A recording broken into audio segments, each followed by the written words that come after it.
विशाल जी, स्वागत है आपका। नमस्कार मैडम। नमस्कार सर।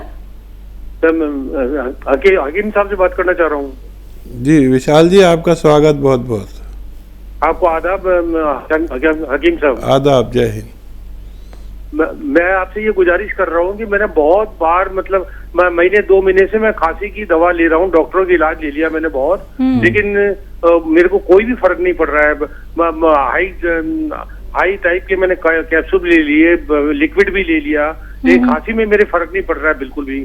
थोड़ा आप इसके लिए मेरे को मार्गदर्शन करें, ताकि मेरी उम्र इस वक्त 72 साल है। थोड़ा आप मुझे कोई ऐसी दवा बताएं जिससे मेरा कल्याण हो जाए आपके मार्गदर्शन से। ठीक है सर। जरूर जरूर जी।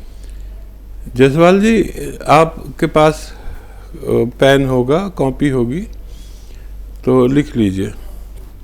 देखिए, एक हमारे गांवों की ज़बान में कहते हैं लिसोड़ा। लिसोड़ा लीजिए 100 ग्राम। लिसोड़ा, इसे हम लोग सपिस्तान कहते हैं। लिसोड़ा 100 ग्राम।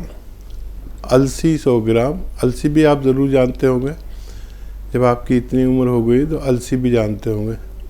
लिसोड़ा 100 ग्राम, अलसी 100 ग्राम और उन्नाब 100 ग्राम।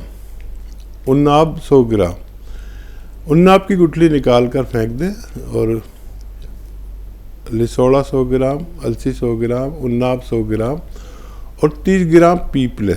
पीपले आपके किचन में गरम मसालों में जो एक सूखी हुई लंबी सी चीज़ होती है, गोल बिल्कुल शहतूत जैसी, वो पीपले या पीपला मूल कहते हैं। इन सब को पाउडर बना लें। 1 चम्मच सुबह खाएं, नाश्ते इससे पहले ले लें गर्म पानी या चाय के साथ, और 1 चम्मच रात को ले लें। आपको फ़ायदा होना मुमकिन है। जी।